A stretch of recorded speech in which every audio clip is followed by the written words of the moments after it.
السلام علیکم ورحمۃ اللہ وبرکاتہ، نحمدہ ونصلی علی رسولہ الکریم، اما بعد فاعوذ باللہ من الشیطان الرجیم، بسم اللہ الرحمن الرحیم، رب اشرح لی صدری ویسر لی امری واحلل عقدۃ من لسانی یفقہوا قولی۔ آیت نمبر 154 سے تفسیر۔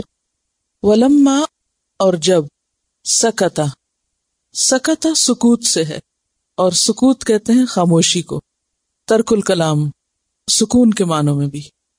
اور جب ساکت ہوا، چپ ہوا، خاموش ہوا، ان موسیٰ، موسیٰ علیہ السلام سے، الغضب، غضب یعنی غصہ، جب موسیٰ علیہ السلام سے غصہ تھم گیا، رک گیا، اخذ الالواح، تو اس نے لے لی الواح، تختیاں، وہ تختیاں جو پھینکی تھی یا ڈالی تھی جن پر تورات لکھی ہوئی تھی، وہ دوبارہ اٹھا لی۔ وفی نسختہا، اور ان کے نسخے میں، اور نسخہ کیا ہے؟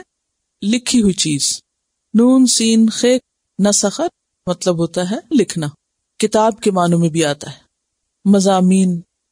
اور یہ کتاب یا یہ مضمون اصل بھی ہو سکتا ہے یا نقل بھی ہو سکتا ہے، نسخہ میں دونوں چیزیں ہو سکتی ہیں۔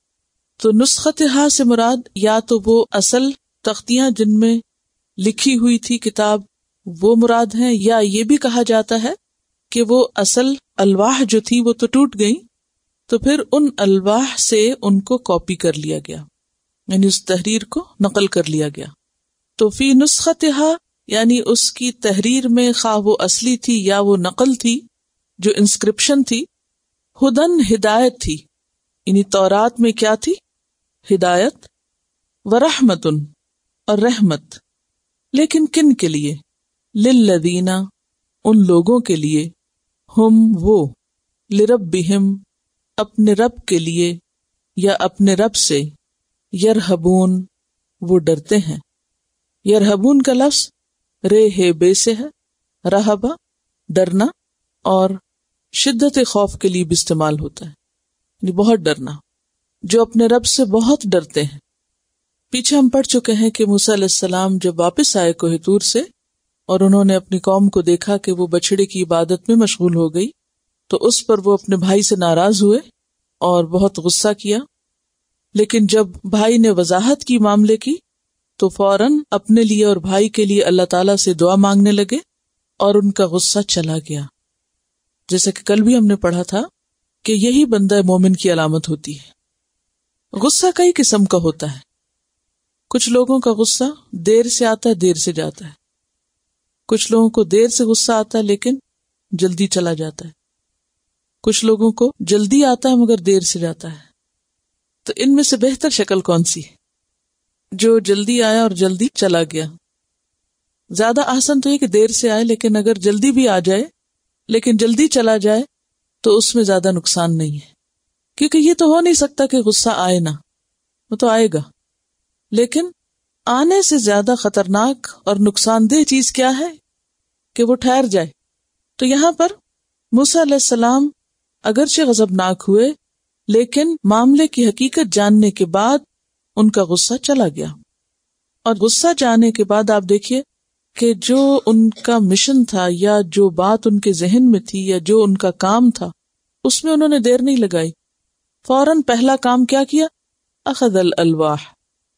عام طور پر اگر ہم پر کوئی جذباتی کیفیت گزرے، کوئی غصہ یا غم یا خوشی، اور وہ چلا بھی جائے تو اس کے جو آفٹر ایفیکٹس ہیں وہ نہیں جاتے جلدی، پھر ہمارا موڈ بدل جاتا ہے، پھر ہم کام کرنے کی طرف نہیں آتے، ہم کہتے ہیں اب تو ہمارا موڈ ہی نہیں رہا۔ اب آپ خود سوچئے، موسیٰ علیہ السلام کی کیفیت کو دیکھیے، اللہ تعالیٰ سے ملاقات کر کے آ رہے ہیں، کتاب لے کے آ رہے ہیں، خوشی خوشی پلٹ رہے ہیں، فرعون سے نجات ہو چکی ہے، قوم ایک خاص مقام پر ہے، اب اس کی تعلیم و تربیت کا وقت ہے، اور اتنے جوش کے ساتھ جو ہی وہ قوم کے پاس پہنچے تو وہاں صورتحال ہی بدلی ہوئی ہے، قوم جو ہے وہ شرک تک کے گناہ کا ارتکاب کر چکی ہے۔ اب ایسا بھی تو ہو سکتا تھا جیسے عام لوگ کرتے ہیں کہ پھر وہ اس کے بعد کہتے کہ ان تلوں میں تیل نہیں لہٰذا چھوڑو ان کو، اور وہ اپنے کام کو چھوڑ دیتے، یا یہ کہ مؤخر کر دیتے۔ لیکن جو شخص اپنے مشن میں سچا ہوتا ہے وہ کسی بھی چیز کو اپنے راستے کی رکاوٹ نہیں بننے دیتا.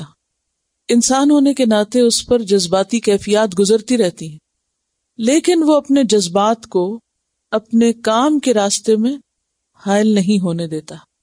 اس میں ہم سب کے لیے ایک سبق ہے. مثلا چھٹیاں گزری، اب دھیان بدل گیا، اب دوبارہ واپس کام پہ پلٹنا اور پڑھنے پڑھانے میں سنجیدہ ہونا اگرچہ مشکل ہے، لیکن یہی تو امتحان ہے اس دنیا میں ہم سب کا، کہ دنیا میں رہتے ہوئے آخرت کی یاد نہ بھولے، اپنا کام نہ بھولے، کتابیں اس طرح نہ رکھی جائیں کہ پھر اٹھانی یاد نہ رہے.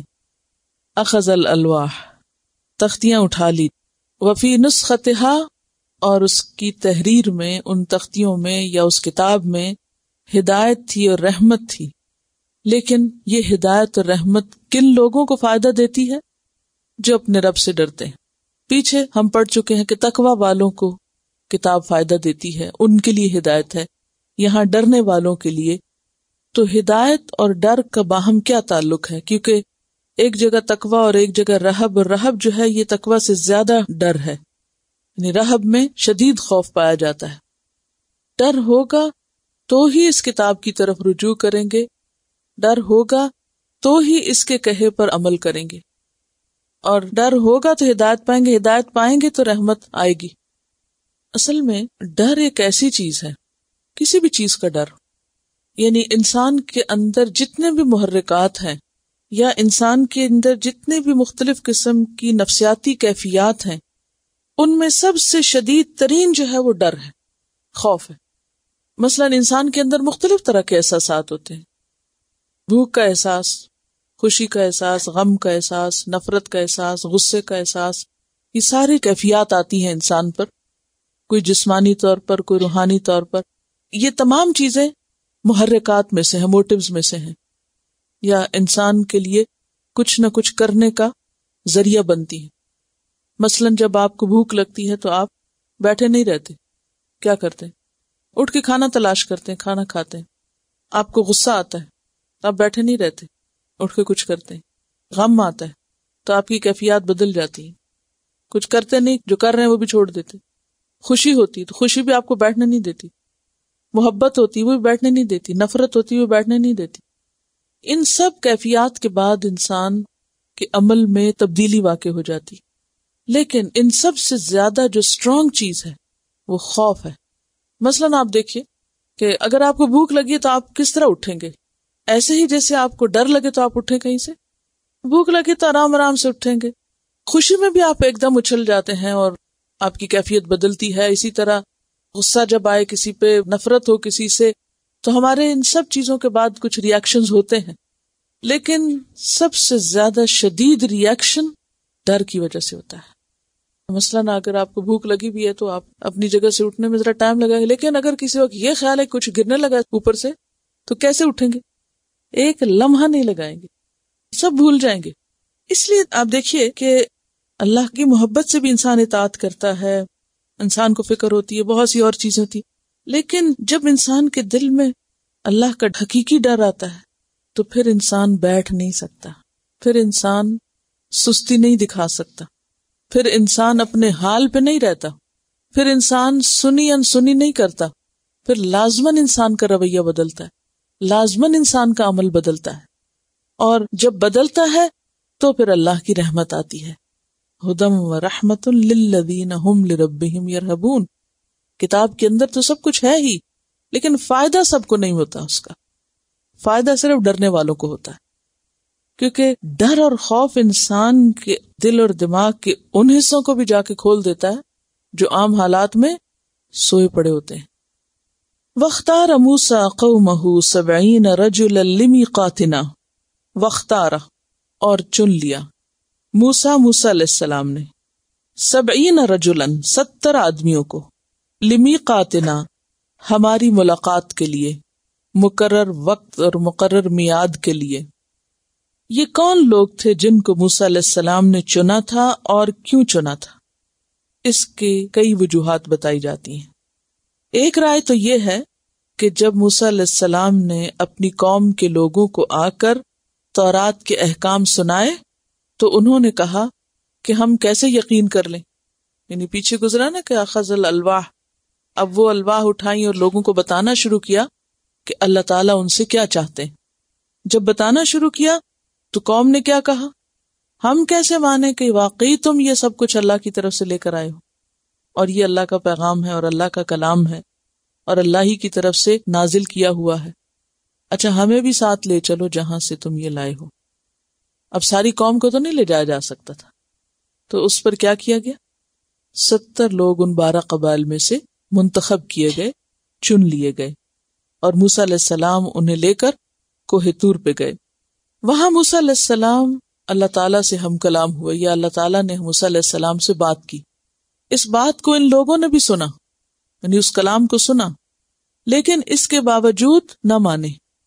کہنے لگے، سورۃ البقرہ آیت 55 میں آپ پڑھ چکے ہیں، وَإِذْ قُلْتُمْ يَا مُوسَىٰ لَن نُّؤْمِنَ لَكَ حَتَّىٰ نَرَى اللَّهَ جَهْرَةً فَأَخَذَتْكُمُ الصَّاعِقَةُ وَأَنْتُمْ تَنظُرُونَ. اور جب تم نے کہا اے موسیٰ ہم ہرگز نہیں مانیں گے جب تک کہ ہم اللہ تعالیٰ کو سامنے نہ دیکھ لیں. وہاں پہنچ کر انہوں نے اللہ کو دیکھنے کا مطالبہ کر دیا. فَأَخَذَتْكُمُ الصَّاعِقَةُ، تو وہاں کیا آتا ہے، صاعقہ نے ان کو پکڑ لیا.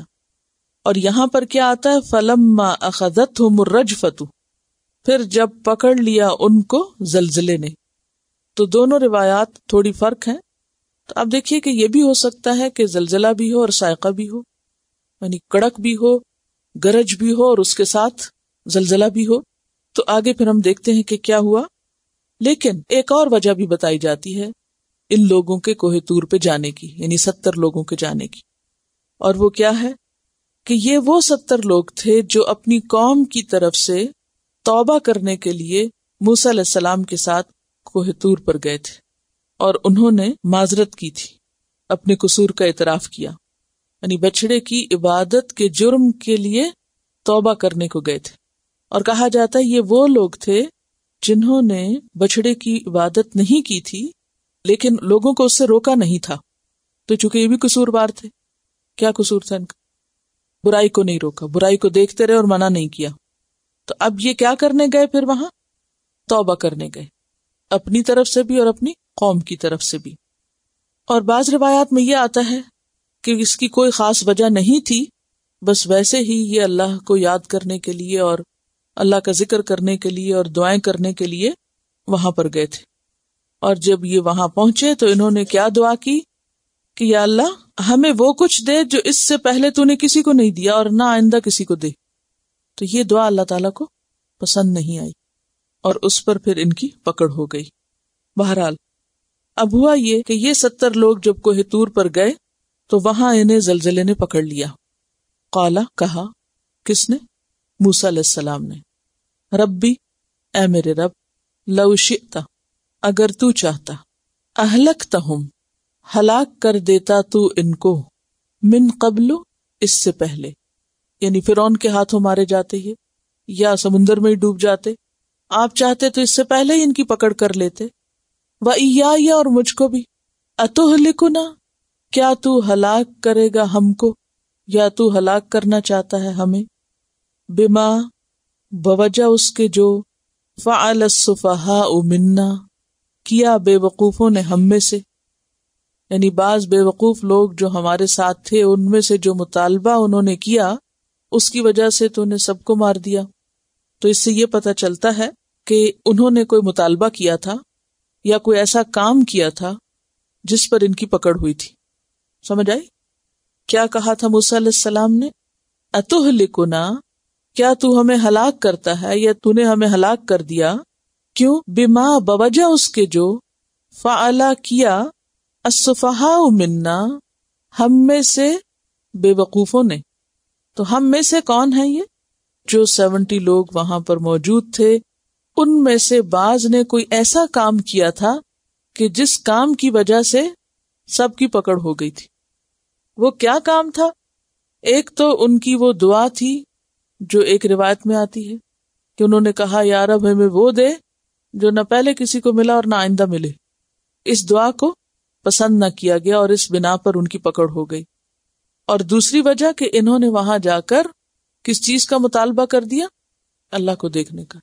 کہ یا رب تو ہمیں دکھا، ہم تجھے دیکھنا چاہتے ہیں. تو اس سے کیا پتہ چلتا کہ یہ مطالبہ سب کا نہیں تھا بلکہ چند لوگوں کا تھا، اور پکڑ سب کی ہو گئی. کیوں؟ کہ باقیوں نے بھی ان کو روکا نہیں. تو اس سے کیا پتہ چلتا ہے کہ اگر کسی جگہ کچھ لوگ اکٹھے ہوں اور ان میں سے بعض لوگ غلط کام کر رہے ہیں اور دوسرے صرف دیکھتے رہیں اور منع نہ کریں تو اس سے کیا ہوگا؟ سب کی پکڑ ہو سکتی. اور اسی وجہ سے جب کسی قوم میں کوئی برائی ہوتی ہے تو بعض اوقات ساری قوم برا نہیں کر رہی ہوتی، لیکن جب سزا ہوتی ہے تو سب کو ہو جاتی. کیوں؟ کیونکہ وہ دوسروں کو روکتے نہیں. کیونکہ امر بالمعروف اور نہی عن المنکر جو ہے وہ لازم ہے. والعصر ان الانسان لفی خسر، قسم ہے زمانے کی، یقیناً انسان نقصان میں ہے سوائے ان لوگوں کے جو ایمان لائے اور جنہوں نے اچھے کام کیے اور جو ایک دوسرے کو حق کی تلقین کرتے رہے. تو گویا ایک دوسرے کو حق بات نہ کرنا کیسا جرم ہے؟ خسارے کا باعث، نقصان کا ذریعہ. ان ہی الا فتنتک، ان ہی نہیں یہ، الا مگر، فتنتک تیری آزمائش. فتنہ کس کو کہتے ہیں؟ امتحان کو، آزمائش کو، اور فتنہ عذاب کو بھی کہتے ہیں. تو اس زلزلے کو موسیٰ علیہ السلام نے کیا قرار دیا کہ یا رب یہ جو ہلاکت ہو گئی ہے ان 70 لوگوں کی اور یہ جو زلزلہ آ گیا ہے یہ تیری طرف سے ایک بہت بڑا امتحان ہے، آزمائش ہے، یا یہ کہ عذاب ہے، کیونکہ فتنہ تینوں معنوں میں استعمال ہوتا ہے.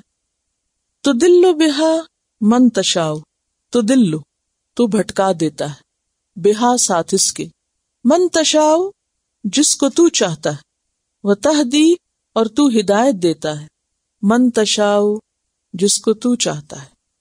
کوئی بھی فتنہ یا آزمائش کچھ لوگوں کے لیے ہدایت کا سبب بن جاتی ہے اور کچھ کے لیے گمراہی کا سبب. کیوں؟ وجہ، کچھ لوگ اس سے سبق حاصل کر لیتے ہیں، وہ فوراً یہ سوچتے ہیں کہ ہماری غلطی کیا ہے اور توبہ استغفار کرتے ہیں اور آئندہ کے لیے اپنی اصلاح کر لیتے ہیں. اور کچھ لوگ مزید بگڑ جاتے ہیں. کیوں؟ اس لیے کہ ان کی نظر اپنی غلطیوں پر نہیں ہوتی، ان کو اپنی غلطی نظر ہی نہیں آتی. وہ سوچتے ہیں ہمارا کیا قصور ہے، ہم نے تو کچھ کیا ہی نہیں، اور وہ اس آزمائش پر الٹے اللہ تعالیٰ سے ناراض ہو جاتے ہیں اور اس ناراضگی سے اور دور ہو جاتے ہیں. جیسے پیچھے ہم نے قرآن پاک میں پڑھا کہ بعض لوگ کیا دلیل دیتے ہیں کہ ہمارے آباء و اجداد پر بھی اچھے برے دن آتے رہے اور یہ تو زمانے کا پھیر ہے، یہ تو ہوتا ہی رہتا ہے. یاد رکھیے کہ یہ 70 لوگ چونکہ 2 وجوہات کی بنا پر وہاں پر گئے تھے، یعنی مفسرین نے 2 بڑی آراء کا ذکر کیا ہے. ایک تو موسیٰ علیہ السلام کے ساتھ کچھ دعائیں وغیرہ کرنے اور وہاں جا کر انہوں نے یہ کہا کہ ہم نہیں مانتے جب تک کہ ہم اللہ تعالیٰ کو دیکھیں نا. تو یہ جو دیکھنے کی فرمائش تھی، یہ فرمائش ان کے لیے ایک مصیبت بن گئی. اور دوسری چیز بچڑا پرستی، وہ بھی ایک آزمائش تھی. اور پھر اس کے نتیجے میں جو زلزلہ آیا وہ ایک آزمائش تھی. یہ اور جگہ پر آتا ہے نا، قَالَ فَإِنَّا قَدْ فَتَنَّا قَوْمَكَ مِن بَعْدِكَ، کہ تیرے بعد ہم نے تیری قوم کو آزما لیا. تو پوجنے والوں کی بھی آزمائش تھی، منع نہ کرنے والوں کی بھی. دیکھیے کہ جب کوئی شخص غلط کام کرتا ہے تو وہ صرف اپنے آپ کے لیے مشکل نہیں کرتا بلکہ دوسروں کے لیے بھی کر دیتا ہے نا. اور جب کسی پہ تکلیف آتی ہے تو وہ صرف اس کے لیے نہیں آتی بلکہ دوسرے کے لیے بھی آتی. مثلاً آپ دیکھیے کہ آپ اپنے بچوں کو منع کرتے ہیں کہ چاکلیٹ نہیں کھاؤ، زیادہ نہیں کھاؤ کیونکہ دانت خراب ہوں گے. کیوں منع کرتے ہیں؟ آپ کھانے دیں تاکہ نہ آپ کو وہ پریشان کرے اور نہ ہی وہ خود ہو انجوائے کرے. آپ کس لیے منع کرتے ہیں؟ اس لیے کرتے ہیں کہ اگر اس کو منع نہیں کیا اور اس کے دانت میں تکلیف ہوگی تو ہمیں بھی سونے نہیں دے گا. آپ یہ سوچ کے نہیں چھوڑ دیتے کہ ٹھیک ہے شور کر رہا ہے، چاکلیٹ دے دو، چپ کرا دو، کھانے دو. تو آپ دیکھیے کہ برائی بھی اسی طرح ہوتی ہے. جب کوئی شخص غلط کام کر رہا ہوتا ہے تو ہم یہ سوچ کے اس کو نہیں چھوڑ سکتے کہ کرنے دو، کرتا رہے، مصروف رہے، وہ اپنا کام کرے ہم اپنا کریں. نہیں، کیونکہ اگر وہ غلط کرے گا تو اس کا نتیجہ یا وبال یا اس کے جو اثرات ہوں گے وہ صرف اس تک نہیں رہیں گے، وہ آپ کو بھی پہنچیں گے. آپ بھی ڈائریکٹلی یا انڈائریکٹلی اس میں انوالو ہو جائیں گے. کیونکہ دنیا میں رہتے ہوئے انسان تنہا نہیں رہ سکتا، وہ معاشرے میں ہونے والی تبدیلیوں اور معاشرے میں ہونے والے سارے کاموں میں کسی نہ کسی طرح شریک ہوتا ہے۔ پھر فرمایا انت ولینا، تو ہمارا مولا ہے، تو ہمارا مددگار ہے، فاغفر لنا، پس تو ہمیں بخش دے، ورحمنا، اور ہم پہ رحم فرما، وانت خیر الغافرین، اور تو بہترین بخشش فرمانے والا ہے۔ غافرین کس سے ہے؟ غافر سے۔ غافر کس کو کہتے ہیں؟ بخشش کرنے والے کو۔ تو اس سے کیا سیکھا آپ نے؟ دیکھیے اب نواں سپارہ چل رہا ہے، اب آپ کو بھی سوچنا چاہیے، آپ کو بھی غور کرنا چاہیے۔ آپ ضروری نہیں ہوتا کہ کوئی نئی بات آپ بتائیں، لیکن کیا ضروری ہے کہ جو آپ سنیں اس کو دوبارہ آپ کو صحیح طور پہ بتانا آنا چاہیے، کیونکہ اگر آپ بتا نہیں پائیں گے یہاں درست تو کہیں بھی بتائیں گے تو آپ غلط بات کریں گے۔ دیکھیے کہ یہاں موسیٰ علیہ السلام کا بہترین کردار ہمارے سامنے آتا ہے کہ ایک اتنے بڑے حادثے کے بعد ان کا رد عمل کیا تھا، ان کا طریقہ کیا تھا۔ چنے ہوئے لوگ تھے یہ، وَاخْتَارَ مُوسَىٰ قَوْمَهُ 70 رَجُلًا، ان کی قوم کے 70 چنے ہوئے سمجھدار لوگ ہوں گے نا، یعنی ایسے ہی تو نہیں پکڑ کے لے گئے ہوں گے، آخر ایک بڑے اہم کام پہ جا رہے تھے تو چنے ہوئے لوگوں کو ساتھ لے کر گئے تھے۔ وہ چنے ہوئے لوگ جو وہاں گئے وہ سارے کے سارے اس زلزلے میں ختم ہو گئے۔ تو موسیٰ علیہ السلام نے اس موقع پر کیا رد عمل ظاہر کیا، کیسے پیش آئے، کیسے ساری سچویشن کو دیکھا؟ کہا کہ رب لو شئت اہلکتہم من قبل وإیایا اتہلکنا بما فعل السفہاء منا ان ہی الا فتنتک تدل بہا من تشاء وتہدی من تشاء انت ولینا فاغفر لنا وارحمنا وانت خیر الغافرین۔ یہ ہے بندہ مومن کا تجزیہ کسی بھی مصیبت اور آفت کے وقت۔ اس میں آپ دیکھیے کہ انہوں نے اللہ تعالیٰ سے شکوہ نہیں کیا، انہوں نے اس بات کو تسلیم کیا کہ ہاں ہماری غلطی ہے۔ اتہلکنا بما فعل السفہاء منا، یہ اعتراف ہے نا۔ اور پھر کیا کہا، ان ہی الا فتنتک، کہ یا رب یہ تو بہت بڑا امتحان ہے، بہت بڑی آزمائش ہے۔ کس طرح انالائز کیا؟ تو دل بہا من تشاء، تیرے ہر کام میں حکمت ہے، ہر حادثے میں اور ہر واقعے میں ایک حکمت ہے، تو اس کے ذریعے لوگوں کا امتحان لیتا ہے، کچھ کو اس مصیبت کے ذریعے اپنے اور قریب کر لیتا ہے اور کچھ کو اور بھٹکا دیتا ہے، دور کر دیتا ہے۔ اور یہ اجتماعی حادثوں میں بھی اور انفرادی حادثوں میں بھی، انفرادی تکلیفوں میں بھی، جب کوئی شخص کسی مصیبت سے دوچار ہوتا ہے یا تو وہ آزمائش اس کی ہدایت کا ذریعہ بن جاتی ہے یا پھر اس کے دور جانے کا۔ کیونکہ ہوتا یہ کہ جب کوئی پریشانی آتی ہے نا انسان پر تو شیطان اس کے دل میں طرح طرح کے وسوسے ڈالتا ہے اور اس کو فوراً اللہ تعالیٰ سے بدگمان کرنے لگتا ہے، اور فوراً اس کے دل میں یہ خیال ڈالتا ہے کہ دیکھو تم نے اتنے اچھے اچھے کام کیے تھے اور اس موقع پر اللہ نے تمہیں نہیں بچایا تو کیا فائدہ ہوا تمہاری ساری نیکیوں کا، تمہیں کیا ملا؟ تو اس کا مطلب یہ ہے کہ اب آئندہ کچھ کرنے کی ضرورت نہیں۔ یعنی ہر مصیبت ایک ایسا امتحان ہوتی ہے کہ جس میں سے انسان تپ کے یا تو اور نکھر جاتا ہے اور اس کو اللہ کا قرب حاصل ہو جاتا ہے، یا پھر وہ اور پیچھے چلا جاتا ہے۔ بہت نازک وقت ہوتا ہے امتحان۔ یعنی اس کو آزمائش قرار دینے کے بعد فوراً معافی مانگنے پہ آ گئے کہ یا رب تو ہمیں معاف کر دے، فاغفر لنا ورحمنا وانت خیر الغافرین۔ اللہ تعالیٰ کے اس عمل کو جب آپ دیکھیں نا یکا یک ایک ایسا جھٹکا لگے کہ سب کے سب ختم ہو جائیں، تو اس پر کوئی اعتراض نہیں کیا، یہ کیوں کیا، وائے نہیں کہا، بلکہ اللہ کی قدرت کا اظہار کیا کہ یا رب تو کچھ بھی کر سکتا ہے اور کبھی بھی کر سکتا ہے، اب تو نے کیا یہ تو پہلے بھی ہو سکتا تھا۔ ان ہی الا فتنتک، مترادفات القرآن جو کتاب ہے اس میں چن لینا کو دیکھیں آپ۔ میرا جی چاہتا ہر اسائنمنٹ میں آپ کو کم از کم 2 لفظ ایسے دے دوں کہ جس کے مترادفات آپ خود دیکھیں۔ اگر آپ چند الفاظ بھی ہر مہینے 2 یا 4 لفظ ڈکشنری میں اس طرح دیکھ لیں تو تھوڑی عرصے کے بعد آپ کو ایک خاص لطف آنے لگے قرآن کے پڑھنے میں، کیونکہ اس میں ہوتا یہ ہے کہ باریک فرق جو ہوتے ہیں مختلف الفاظ کے وہ بہت اچھی طرح اس میں واضح ہوتے ہیں، اور اس سے پھر جو ایکوریٹ معنی ہے وہ سامنے آتا ہے۔ آپ یوں کر سکتے ہیں کہ ایک لفظ کو گروپ ٹائم پر ہی اس کے جو ملتے جلتے سارے لفظ ہیں اس کو وہیں بیٹھ کے ریڈ آؤٹ کر لیا جائے جو سب کو پتا چل جائے، یا اس کا پرنٹ آؤٹ نکال کے وہاں بورڈ پر لگا دیا جائے۔ ایک ایک شخص گروپ میں سے ہی منتخب کر لیں جو اس خاص لفظ کو لکھ کے اپنے ہاتھ سے سامنے سب کے لیے لگا دے، اور ہر گروپ اپنے لیے الگ الگ لفظ منتخب کر لے. اگر آپ مہینے میں 2 دفعہ یا 4 دفعہ، ہر ہفتے میں 1 دفعہ بھی ایکٹیویٹی کریں تو انشاءاللہ بہت گہری سمجھ آپ کو آئے گی. وَاکْتُبْ لَنَا، اب وہ دعا کا سلسلہ جاری ہے. وَاکْتُبْ لَنَا، اور لکھ دے ہمارے لیے، فی ہذہ الدنیا حسنۃ، اس دنیا میں بھلائی، ہمارے لیے اس دنیا میں بھلائی لکھ دے. حسنہ کس کو کہتے ہیں؟ پیچھے گزر چکا ہے. حسنہ سے مراد کیا ہے؟ نیکی کی توفیق، اور اس کے علاوہ دنیاوی نعمتوں میں سے صحت اور لوگوں سے بے نیازی، یعنی لوگوں کا محتاج نہ کر ہمیں. اس دنیا میں بھی ہمارے لیے بھلائی لکھ دے. وفی الآخرتی، اور آخرت میں، آخرت کی بھلائی، اس سے مراد کیا ہے؟ آپ سب یہ دعا مانگتے ہیں، کیا آپ کے دل میں ہوتا ہے؟ کیا مانگ رہے ہیں؟ اللہ کی رضا اور جنت. اور آخرت میں بھی ہمارے لیے بھلائی لکھ دے. پیچھے آپ پڑھ چکے نا، ربنا آتنا فی الدنیا حسنۃ وفی الآخرۃ حسنۃ وقنا عذاب النار.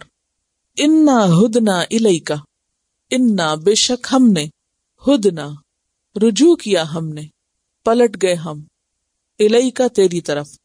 ہدنا کا لفظ جو ہے ہادا یہود سے ہے. یہ جو ہے نا کہ ان الذین ہادو، بے شک وہ لوگ جو یہودی بن گئے، تو بعض کے خیال میں یہودی کا لفظ جو ہے یہ یہوداہ سے نسبت ہے، اور بعض نے اس لفظ سے اس کو منسوب کیا ہے، یعنی ہم ہدایت یافتہ ہو گئے، ہم نے ہدایت پائی، یا ہم تیری طرف رجوع کرتے ہیں، تیری طرف پلٹتے ہیں، توبہ کرتے ہیں. قال، فرمایا، عذابی، میرا عذاب، اصیب بہ، میں اس کو پہنچاؤں گا، من اشاء، جس کو میں چاہوں گا.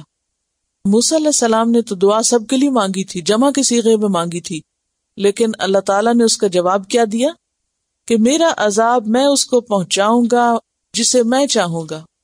سنگولر کی بات ہو رہی ہے، انڈیویجولز کی بات ہو رہی ہے. اب آپ دیکھیے کہ جب ہم دعائیں کرتے ہیں، بعض اوقات ہم ربنا یا جمع کے صیغے میں جتنی بھی دعائیں کرتے ہیں، اپنے لیے کرتے ہیں، گھر والوں کے لیے کرتے ہیں، رشتہ داروں کے لیے، دوستوں کے لیے، سب انسانوں کے لیے، لیکن وہ کس کے حق میں قبول ہوتی ہے؟ چاہے سب کے لیے دعائیں کرتے رہیں، اور اکثر ہم دوسروں کو یہ کہتے رہتے ہیں آپ میرے لیے دعا کریں. ٹھیک ہے، دعا اپنی جگہ ہے، لیکن کسی کی دعا اس وقت فائدہ دے گی جب ہم بھی کچھ کوشش کریں اچھے کام کرنے کی. اگر ہم اپنے لیے کچھ کر نہیں رہے تو صرف دوسروں کی دعاؤں سے پار نہیں لگ سکتے. اس کا یہ مطلب نہیں کہ دعا کرنی نہیں چاہیے، دعا فائدہ دیتی ہے، لیکن یہاں پر واضح طور پہ بتا دیا گیا کہ دعا کس کو فائدہ دیتی. عذابی اصیب بہ من اشاء ورحمتی وسعت کل شیء، اور میری رحمت ہر چیز پر چھائی ہوئی ہے. فساکتبھا، پس ان قریب میں لکھ دوں گا اس کو، یعنی میں اپنی رحمت لکھ دوں گا. کس کے لیے؟ للذین یتقون، ان لوگوں کے لیے جو تقوی اختیار کریں گے، جو اللہ سے ڈریں گے. وَيُؤْتُونَ الزَّكَاةَ، اور زکوٰۃ دیں گے.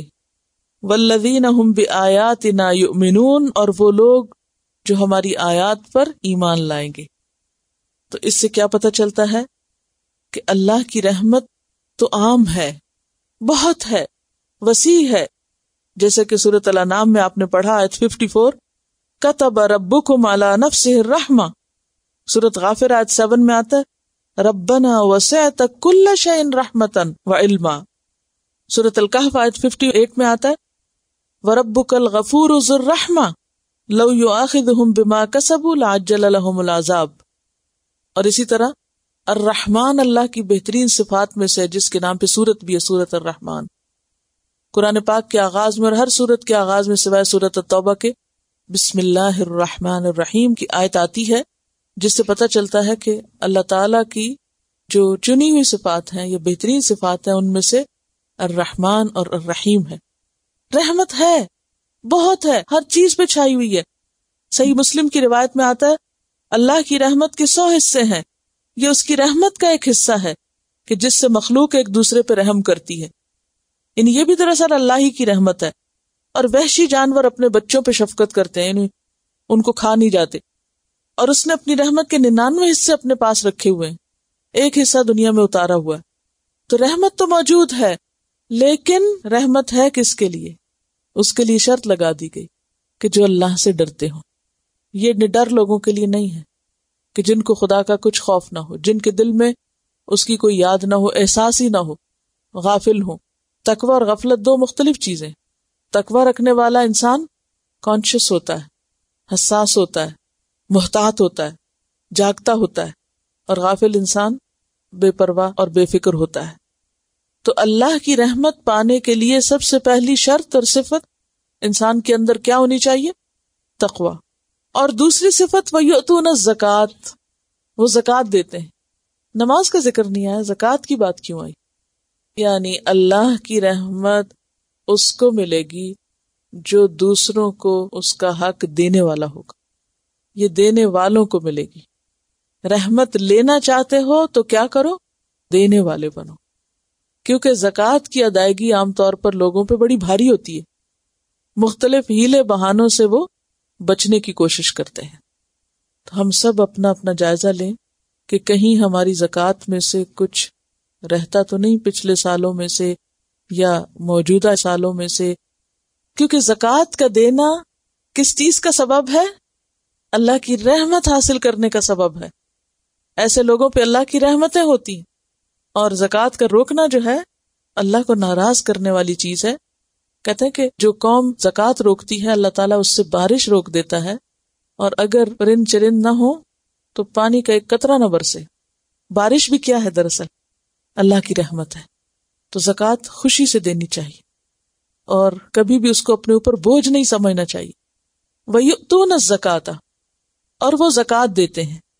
اور ویسے بھی زکوٰۃ کا دینا جو ہے وہ مال کو پاک کر دیتا ہے، اور جس مال میں زکوٰۃ کا مال مل جائے، شامل ہو جائے، وہ اصل کو بھی برباد کر دیتا ہے، اصل کو بھی ضائع کر دیتا ہے.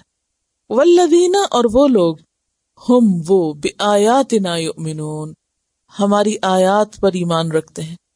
اور آیات میں یہاں شرعی آیات مراد ہیں، یعنی جو بھی ہمارے باقی احکامات ہیں ان کو بھی مانتے ہیں. تو شروع میں خاص چیز کا ذکر.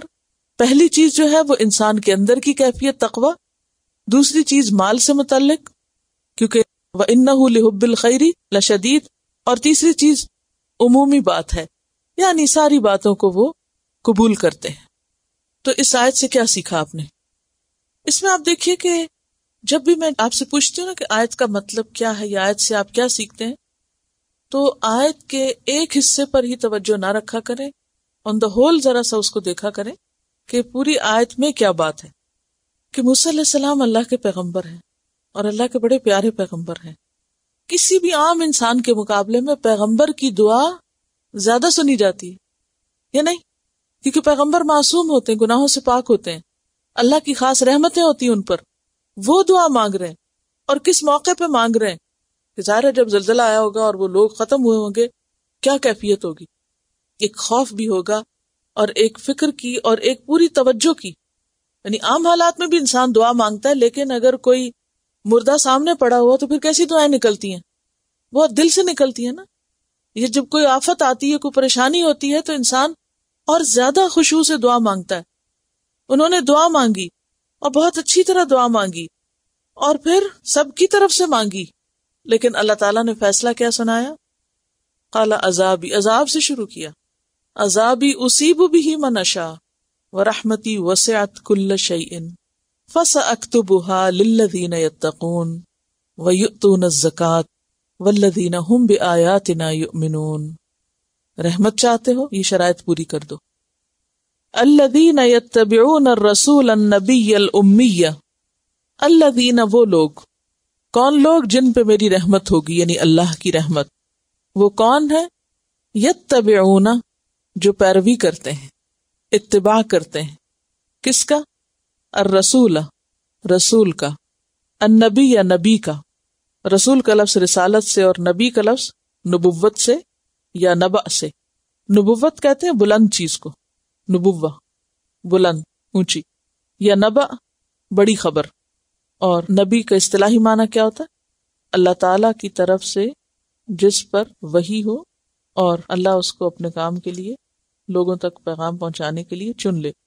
نبی کا لفظ یا تو نبوت سے ہے، اور نبوہ کہتے ہیں بلند چیز کو. تو نبوت عام انسانوں کے مقابلے میں بلند مقام ہے۔ نمبر 2 نبأ سے، اور نبأ کہتے ہیں بڑی خبر کو، اور پھر نبی کون ہے؟ خبر دینے والا۔ کس کی؟ جو باتیں وحی کے ذریعے اس کو پہنچائی جائیں ان کو وہ اللہ کے حکم سے آگے پہنچا دے۔ الامی، امی کا لفظ سے نکلا ہے، وہ شخص جو لکھنا پڑھنا نہ جانے۔ نبی صلی اللہ علیہ وسلم نے اپنے بارے میں فرمایا انا امۃ امیۃ، بے شک ہم امی لوگ ہیں، لا نکتب ولا نحسب، نہ ہم لکھنا جانتے ہیں نہ حساب کرنا جانتے ہیں۔ یہ بخاری کی روایت ہے۔ تو اس سے کیا پتہ چلتا ہے کہ امی کا معنی کیا ہے؟ جو لکھنا پڑھنا نہ جانے۔ عام لوگوں کے لیے لکھنا پڑھنا نہ جاننا ایک عیب ہے، یعنی یہ کوئی پسندیدہ صفت نہیں ہے عام لوگوں کے لیے، کہ کسی شخص کے بارے میں اگر یہ پتہ چلے نہ اسے لکھنا آتا نہ پڑھنا آتا ہے تو یہ اس کی تعریف نہیں۔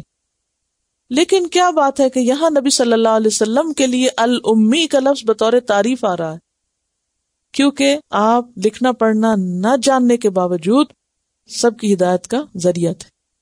وما ارسلناک الا رحمۃ للعالمین، کیونکہ آپ کو جو علم ملا وہ عام لوگوں کے طریقے سے نہیں ملا۔ عام لوگ دنیا کے استادوں سے، اسکولوں سے، مختلف جگہوں سے سیکھتے ہیں، لیکن آپ کو سکھانے والا براہ راست اللہ سبحانہ و تعالیٰ ہے۔ اور اس میں ایک خاص حکمت تھی کہ آپ کو نہ پڑھنا لکھنا آئے، تاکہ آپ کے ذریعے پھر جو تعلیم ہو وہ ایک طرح سے معجزہ بھی قرار پائے، اور وہ لوگوں کے لیے ایک حجت ہو کہ وہ اللہ ہی کی طرف سے ہے۔ ایک ایسا شخص جس کا اپنا ذاتی علم کچھ بھی نہیں، وہ لوگوں کو اگر سکھا پڑھا رہا ہے تو وہ اللہ کے دیے سے عطا کر رہا ہے۔ الذی، وہ جو، یجدونہ، وہ پاتے ہیں اس کو، وجد یجد وجود اسی سے ہے، مکتوباً، لکھا ہوا، کتب یکتب سے مفعول کے وزن پر مکتوب، لکھی ہوئی چیز، یعنی آپ کا نام لکھا ہوا پاتے ہیں، عندہم، اپنے پاس، کہاں؟ فی التوراۃ والانجیل، تورات میں بھی اور انجیل میں بھی۔ اور آپ جانتے ہیں کہ آپ کے بارے میں پچھلی کتابوں میں بہت سی پیشن گوئیاں ملتی ہیں۔ یہ الگ بات ہے کہ لوگوں نے اس کا معنی بدل دیا یا ان کے اندر تحریف کر دی، اور اس کا ذکر سورۃ الصف میں بھی آتا ہے۔ کس کا؟ مکتوباً عندہم فی التوراۃ والانجیل، سورۃ الصف میں آتا ہے مصدقا لما بین یدی من التوراۃ ومبشرا برسول یأتی من بعد اسمہ احمد۔ وہ پیغمبر کیا کرے گا؟ یأمرہم بالمعروف وینہاہم عن المنکر، وہ حکم دے گا ان کو معروف کا اور روکے گا ان کو منکر سے، یا حکم دیتا ہے ان کو معروف کا اور روکتا ہے ان کو منکر سے۔ یعنی یہ آپ کی خوبی ہے، آپ کی صفت ہے، جو کہاں لکھی ہوئی ہے؟ تورات میں اور انجیل میں۔ وَيُحِلُّ لَهُمُ الطَّيِّبَاتِ، اور حلال کرے گا ان کے لیے پاکیزہ چیزیں۔ وَيُحَرِّمُ عَلَيْهِمُ الْخَبَائِثَ، اور حرام کرے گا ان پر خبائث، خبیث چیزیں۔ خبیث کس کو کہتے ہیں؟ ناپاک کو۔ خبیث دو قسم کا ہوتا ہے، ایک خبیث لذاتی ہی ہوتا ہے اور ایک خبیث لکسب ہی ہوتا ہے۔ خبیث لذاتی ہی کون سا ہوتا ہے؟ جس کی ذات ہی خبیث ہو، مثلا گلی سڑی چیزیں، مردار، خون۔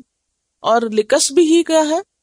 کہ جو کمائی حرام کی ہو یا ناپاک ہو، جیسے سود کی آمدنی ہے یا شراب کی آمدنی ہے وغیرہ وغیرہ۔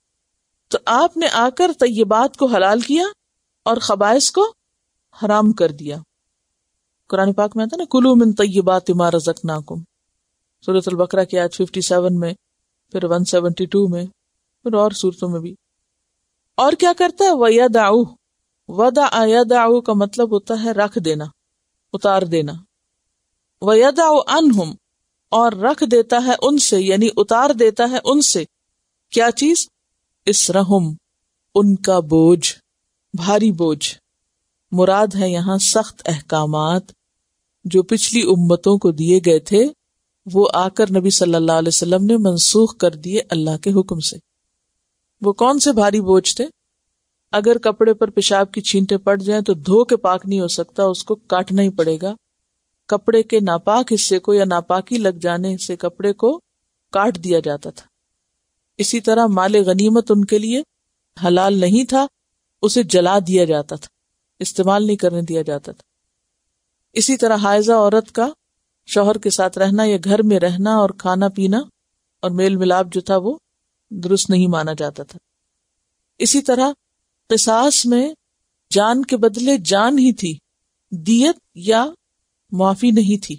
تو یہ بھاری بوجھ تھے یا سخت احکامات تھے جو پچھلی امتوں کو دیے گئے، تو نبی صلی اللہ علیہ وسلم نے آ کے ان کو منسوخ کیا. آپ صلی اللہ علیہ وسلم نے اپنے بارے میں فرمایا بعثت بالحنیفیۃ السمحۃ السہلۃ، میں بھیجا گیا ہوں حنیفیہ یعنی دین حنیف کے ساتھ جو آسان ہے، سہل ہے. والاغلال، اور وہ طوق، اغلال جو ہے یہ غل کی جمع ہے. ایک غل بھی ہوتا ہے، غل فرق ہے، یہ غل ہے جسے آپ شور و غل کہتے ہیں نا. تو غل کا معنی ہوتا ہے طوق یا ہتھ کڑی یا زنجیریں جن سے لوگوں کو باندھا جاتا ہے. والاغلال التی کانت علیہم، اور وہ طوق جو ان پر ڈالے ہوئے تھے یا ان کے اوپر تھے. اس سے مراد کیا ہے؟ سخت پابندیاں. ہتھ کڑی کیا کرتی؟ انسان کے ہاتھ باندھ دیتی. زنجیر کیا کرتی؟ انسان کو باندھ دیتی. طوق کیا کرتا ہے؟ انسان کے گلے کو بند کر دیتا ہے. تو اغلال سے مراد یہاں حسی اغلال نہیں ہے بلکہ مانوی طور پر استعمال ہوا ہے کہ وہ پابندیاں جو ان پر لگائی گئی تھی ان کو آ کے نبی صلی اللہ علیہ وسلم نے ان سے ہٹا دیا. فالذین آمنوا بہ، پس وہ لوگ جو آپ پر ایمان لائے، وعزروہ، اور آپ کو تقویت دی یا آپ کی تعظیم کی. دو معنی ہیں. عزرو، عزرہ کا ایک معنی ہے قوت دینا اور دوسرا معنی ہوتا ہے تعظیم اور تکریم کرنا، جو عبداللہ بن عباس نے کیا. تو صحابہ کرام نے کیا کیا؟ آپ کی مدد کی، آپ کو قوت پہنچائی اور آپ کی تعظیم بھی کی. وَنَصَرُوهُ، اور آپ کی مدد کی. وَاتَّبَعُوا النُّورَ، اور انہوں نے پیروی کی نور کی، اور نور سے مراد یہاں قرآن مجید. الَّذِي أُنزِلَ مَعَهُ، وہ جو آپ کے ساتھ اتارا گیا تھا. کیا اتارا گیا تھا آپ کے ساتھ؟ قرآن مجید. اولئک، یہی لوگ، ہم المفلحون، وہ فلاح پانے والے ہیں، کامیاب ہونے والے ہیں. اس آیت میں کون ہے الذین؟ بنی اسرائیل کی طرف اشارہ ہے جن کا ذکر پیچھے ہو رہا تھا. اور صرف وہ نہیں بلکہ وہ سارے لوگ جو آپ کی پیروی کریں. فَسَأَكْتُبُهَا لِلَّذِينَ يَتَّقُونَ وَيُؤْتُونَ الزَّكَاةَ وَالَّذِينَ هُمْ بِآيَاتِنَا يُؤْمِنُونَ الَّذِينَ يَتَّبِعُونَ الرَّسُولَ النَّبِيَّ الْأُمِّيَّ، یہ وہ لوگ ہیں جن پر اللہ کی رحمت ہوگی. تو اللہ کی رحمت پانے والے لوگوں کی طرف اشارہ ہے، خواہ وہ بنی اسرائیل میں سے ہوں یا پھر صحابہ کرام میں سے ہوں یا کوئی بھی ہو جن کے اندر یہ صفات پائی جائیں. عام ہے یہ حکم. تو الذین اگرچہ پیچھے کے ساتھ کنیکٹڈ ہے لیکن حکم عام ہے ہر اس شخص کے لیے جو کیا کرے؟ رسول کی پیروی کرے. اور یہاں آپ کو رسول اور نبی دونوں ہی کہا گیا ہے. اشارہ ہے کس کی طرف؟ محمد صلی اللہ علیہ وسلم کی طرف. اور آپ کی کیا صفت یہاں بیان ہوئی ہے؟ امی، کہ آپ لکھنا پڑھنا نہیں جانتے تھے. اور مزید کیا صفت ہے؟ کہ الذی یجدونہ مکتوبا عندہم فی التوراۃ والانجیل، کہ یہ نبی ان کے لیے کوئی نیا نہیں، پیچھے آ چکا ہے. یعرفونہ کما یعرفون ابناءہم، وہ آپ کو اس طرح پہچانتے ہیں جیسے اپنے بیٹوں کو پہچانتے ہیں. اور آپ صلی اللہ علیہ وسلم کی جو صفات تورات اور انجیل میں ہیں وہ کیا ہیں؟ یأمرہم بالمعروف وینہاہم عن المنکر. اس کے بارے میں بخاری کی ایک روایت آتی ہے کہ ہرقل کون تھا؟ رومن کنگ تھا. شہنشاہ روم نے جب ابو سفیان کو بلا کے چند سوالات پوچھے تھے آپ صلی اللہ علیہ وسلم کے بارے میں، تو ان میں سے ایک سوال یہ بھی تھا کہ وہ نبی کیسی باتوں کا حکم دیتا ہے، وہ تمہیں کیا کرنے کو کہتا ہے، کیا کہتا ہے کیا کرو. تو ابو سفیان نے، حالانکہ وہ اس وقت ایمان نہیں لائے تھے، یہ کہا تھا کہ وہ ہمیں فلاں اور فلاں اچھی بات کرنے کا حکم دیتا ہے، یعنی اچھے کام کرنے کو کہتا ہے، اور فلاں فلاں برائی سے روکتا ہے. تو ہرقل نے کہا تھا کہ انبیاء ایسے ہی ہوا کرتے ہیں، یعنی یہ آپ کی نبوت کی نشانی تھی. وہ ایک کرسچن کنگ تھا. جب اس کو پتا چلا کہ عربوں میں جو پیغمبر مبعوث ہوا ہے وہ یأمرہم بالمعروف وینہاہم عن المنکر کرتا ہے، تو وہ فوراً پہچان گیا کہ یہ سچا نبی ہے. کس بنیاد پر؟ اسے کیسے پتا چلا؟ پچھلی کتابوں میں جو کچھ لکھا تھا، اور اس کے علاوہ باقی انبیاء بھی یہی کچھ کرتے رہے۔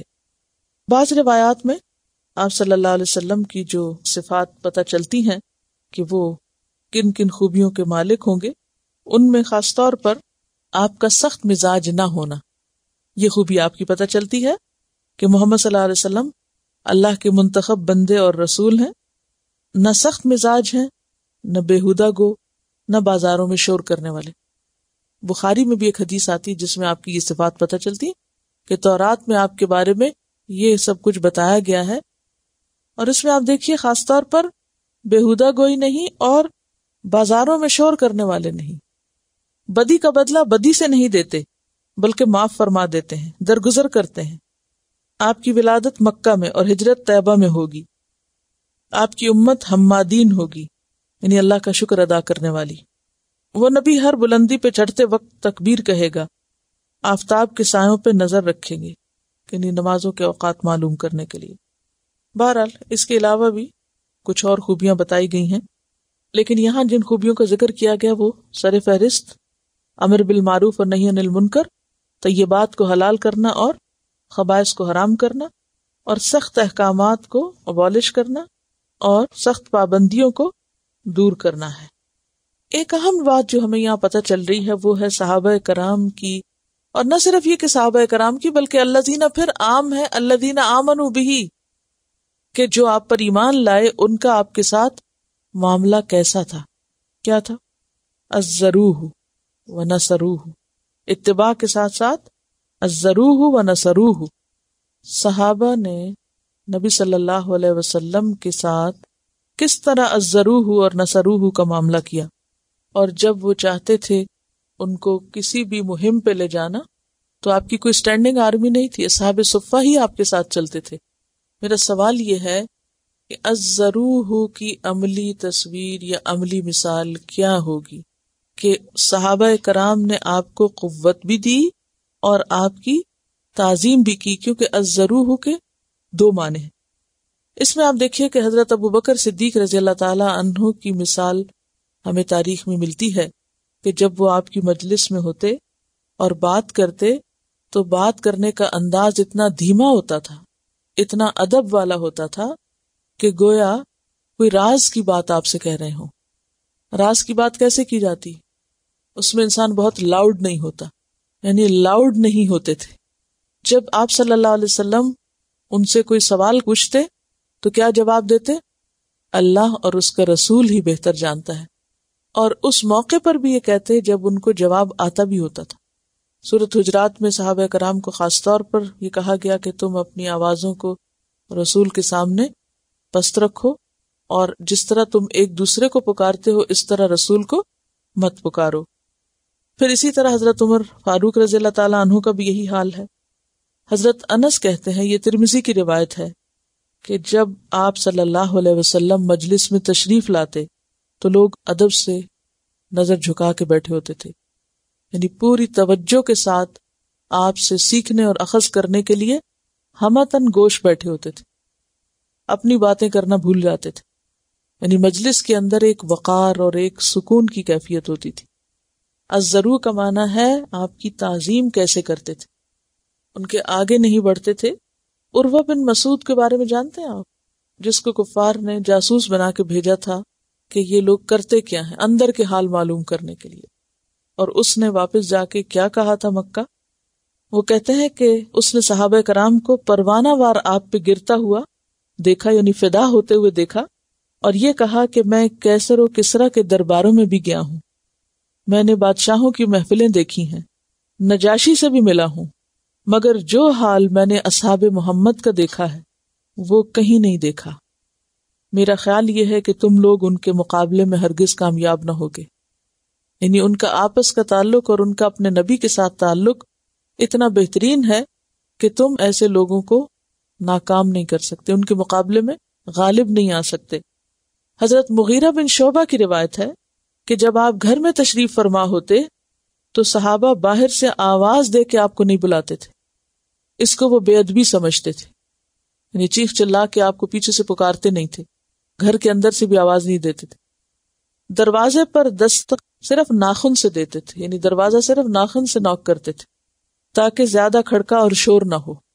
اسی طرح آپ کی وفات کے بعد بھی صحابہ کرام کا، تابعین کا اور بعد کے لوگوں کا معمول تھا کہ مسجد نبوی میں بھی بلند آواز سے بات نہیں کرتے تھے، ادب اور احترام کے ساتھ بات کرتے، حتیٰ کہ کوئی وعظ و تقریر بھی بلند آواز سے نہیں کرتے تھے، یعنی شور مچا مچا کے اور اونچی اونچی آواز میں نہیں۔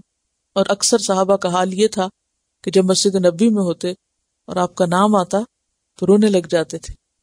اور حضرت بلال کے بارے میں آتا ہے نا کہ وہ بے ہوش ہو گئے تھے کیونکہ اذان نہیں دیتے تھے، لوگوں نے مجبور کیا کہ دیں آپ، لیکن اس کو برداشت نہیں کر سکے۔ تو ویسے بھی آپ دیکھیے کہ ہمارے دین میں ادب اور احترام اور تعظیم جو ہے وہ اس دین کا اخلاق ہے، اس دین کی نمایاں خصوصیت ہے کہ اس میں بڑوں کا ادب اور بڑوں کا احترام، خواہ وہ عمر میں بڑے ہوں، رتبے میں بڑے ہوں، رشتے میں بڑے ہوں، علم میں بڑے ہوں، ان کا ادب اور احترام لازم ہے۔ اور ادب اور احترام میں کون کون سی چیزیں آتی؟ بات کرتے وقت لاؤڈ نہ ہو، انسان بہت چیخ چلا کے نہ بولے۔ اسی طرح نام لے کے نہ پکارے، نام لے کے پکارنا جو ہے وہ ادب کے خلاف ہوتا ہے۔ اسی طرح شور نہ کرے، یعنی بڑوں کی محفل میں بعض اوقات ایسا ہوتا ہے نا، ماں باپ بیٹھے ہیں، بڑے بیٹھے ہیں گھر میں، اور اب بچوں کو ہم نے ایسا ادب تمیز سکھایا، ان کو پرواہ نہیں ہوتی کہ کوئی بڑا بیٹھا ہے یا چھوٹا، کوئی مہمان گھر میں آئے ہیں یا کیا ہو رہا ہے، اول تو پاس بیٹھیں گے نہیں، اور اگر بیٹھیں گے تو اپنی ہی باتوں میں شور ہنگامہ، یا پھر جا کے ٹی وی لگائیں گے تو وہ بھی اتنا شور اور اتنا ہنگامہ کہ اس بات کی کوئی تمیز نہیں، کوئی ادب نہیں، کوئی احترام نہیں کہ کوئی بڑا گھر میں موجود ہے یا کوئی بڑا آیا ہے، یا گھر میں اگر بزرگ ہیں وہ انہوں نے بلایا ہے تو فوراً حاضر ہوں یا جواب دیں۔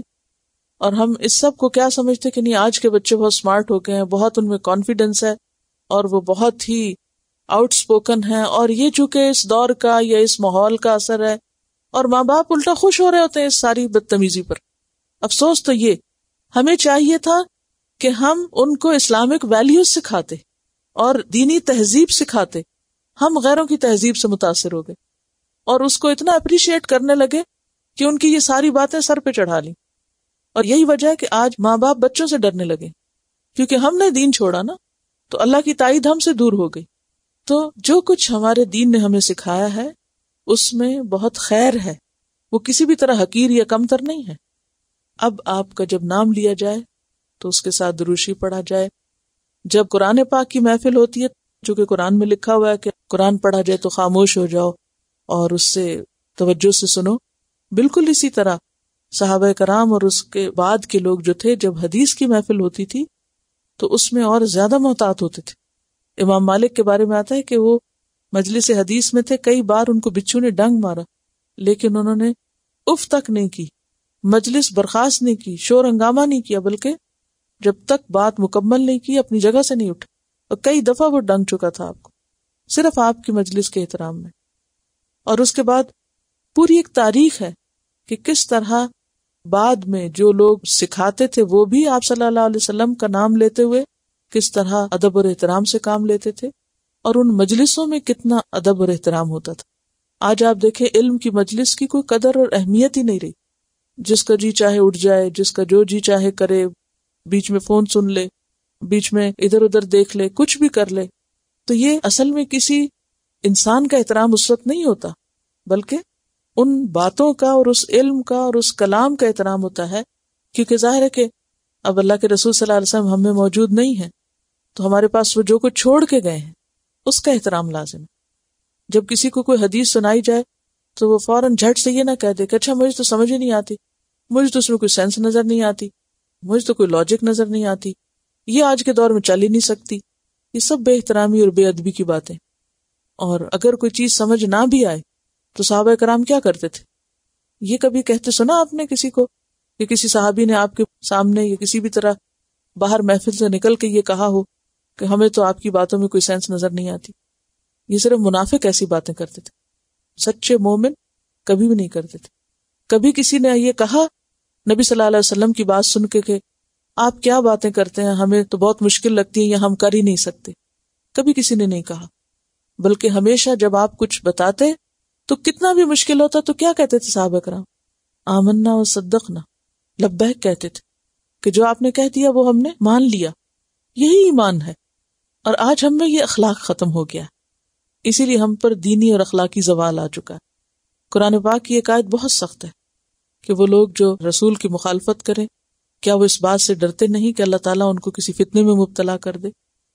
مجھے بعض اوقات تو حیرت ہوتی ہے کہ لوگ پھر اپنے آپ کو مسلمان کہتے کیوں ہیں، یہ کیا مجبوری ہے؟ اگر آپ کو اللہ تعالیٰ کی قدر نہیں، اللہ تعالیٰ خود قرآن پاک میں فرماتے ہیں وما قدر اللہ حق قدری، انہوں نے اللہ کی قدر ہی نہیں کی جیسے قدر کرنی چاہیے تھی، حق پہچانا ہی نہیں، کیونکہ جس چیز کی قدر ہوتی ہے پھر اس سے بے نیازی نہیں ہوتی، غفلت نہیں ہوتی، اس کی طرف پوری توجہ ہوتی ہے، اس کی بات کی اہمیت دی جاتی ہے۔ آج اللہ کی باتوں کی اہمیت ہی نہیں رہ گئی ہمارے، اور پھر اسی طرح اللہ کے رسول صلی اللہ علیہ وسلم کی شان میں کھلے عام لوگ گستاخیاں کرتے پھرتے ہیں اور پھر کہتے ہیں ہم بہت اچھے مسلمان ہیں۔ تو دنیا میں آپ دیکھیے کہ مختلف قوموں کے جو امتیازی علامات اور شعار ہوتے ہیں، مثلا جھنڈا ہے کسی قوم کا، اگر کوئی کسی قوم کے جھنڈے کو نیچے پھینکے تو کیا کیا جاتا ہے اس کے ساتھ؟ اس پہ بغاوت کا مقدمہ چلتا ہے، اس کی سزا ہے۔ حالانکہ کوئی کہے بھی کیا ہے، کپڑا ہی تو ہے نا، جھنڈا کیا ہے، کپڑا ہے، تو نیچے رکھ دیا یا پھینک دیا یا کاٹ دیا یا پھاڑ دیا تو کیا ہوا؟ نہیں، وہ اس وقت کپڑا نہیں ہے، وہ ایک علامت ہے، وہ ایک نشان ہے ایک قوم کا، اس لیے وہ قابل احترام ہے۔ تو اسی طرح ہمارے دین میں بھی کچھ چیزیں جو ہیں وہ شاعر ہیں، قابل احترام ہیں۔ آپ دیکھیے کہ فی زمانہ ہمارے اندر قرآن کا احترام بھی نہیں رہا، جہاں جی چاہ رکھ دیا، پاؤں میں رکھ دیا، کچھ کر لیا۔ پھر اگر کہا جائے تو کہتے ہیں کہ وہ عرب میں بھی تو یہی کرتے ہیں، اور وہ حرم میں تو لوگ پاؤں کے پاس رکھ دیتے ہیں، جوتوں پہ رکھ دیتے ہیں۔ بھی وہ نہ سمجھ ہے، آپ کو بھی نہ سمجھ ہونا۔ کوئی صاحب علم اور کوئی شعور رکھنے والا شخص یہ سب نہیں کر سکتا، اور نہ ہی ہمیں کسی کی دیکھا دیکھی کوئی چیز اختیار کرنی چاہیے جب تک کہ اس کے پیچھے کوئی دلیل نہ ہو۔ یہ کتاب عام کتابوں کی طرح نہیں ہے۔ اسی طرح اللہ کے رسول صلی اللہ علیہ وسلم کی باتیں بھی عام باتیں نہیں ہیں، آپ کی ذات اور آپ کا مقام عام لوگوں جیسا نہیں ہے۔ اور پھر اس کے بعد جو بھی اس علم کے وارث ہوں، جو بھی اس علم کو پہنچانے والے ہوں، سب کا درجہ بدرجہ اسی طرح احترام کرنا چاہیے۔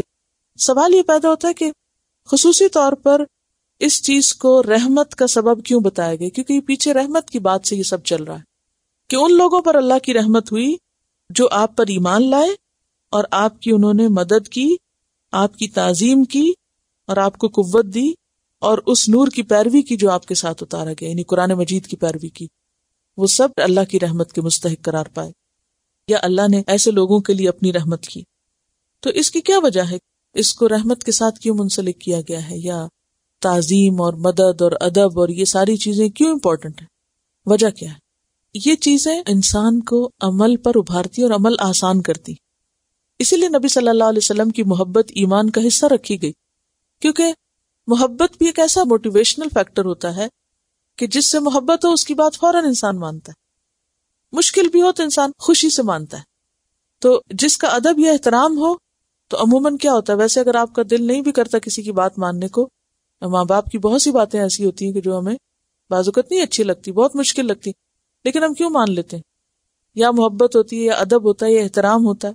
اور پھر یہاں تو اللہ کا حکم ہے، تو اس میں اللہ کی رحمت پانے کے لیے جہاں پیچھے ہم نے کچھ باتیں پڑھی وہاں اس میں یہ چیز بھی شامل ہے۔ اور اسی لیے ہم دیکھتے ہیں کہ صحابہ کرام جو تھے، اگرچہ دنیاوی اعتبار سے، معاشی اعتبار سے، فائنینشلی کو بہت مضبوط لوگ نہیں تھے، لیکن اللہ کی نگاہ میں اور دنیاوی اعتبار سے بھی آپ دیکھیں کیسی کیسی انہیں زبردست کامیابیاں ہوئیں جو آج ہم میں سے کسی کے نصیب میں نہیں۔ کس طرح کیسر و کسرا کو مغلوب کیا، کہاں کہاں تک پہنچے، یہ سب کس وجہ سے تھا ہم سب جانتے ہیں۔ اور ایک جنگ احد میں وہ تھوڑی سی بھول ہوئی تھی تو ناکام ہوئے۔ تو ہم سب کو اس پر غور کرنے کی ضرورت ہے، اور دین کی اس سنت کو زندہ کرنے کی ضرورت ہے کہ ہم اللہ کی کتاب اور اللہ کے رسول صلی اللہ علیہ وسلم اور آپ کی باتوں کا اور اس ساری تعلیم کا احترام کریں۔ اور پھر آخر میں کیا فرمایا؟ اولئک ھم المفلحون، یہی لوگ کامیاب ہیں، یہ کامیاب ہونے والے۔ وآخر دعوانا ان الحمد للہ رب العالمین۔ سبحانک اللہم وبحمدک، نشہد ان لا الہ الا انت، نستغفرک ونتوب الیک۔ السلام علیکم ورحمۃ اللہ وبرکاتہ۔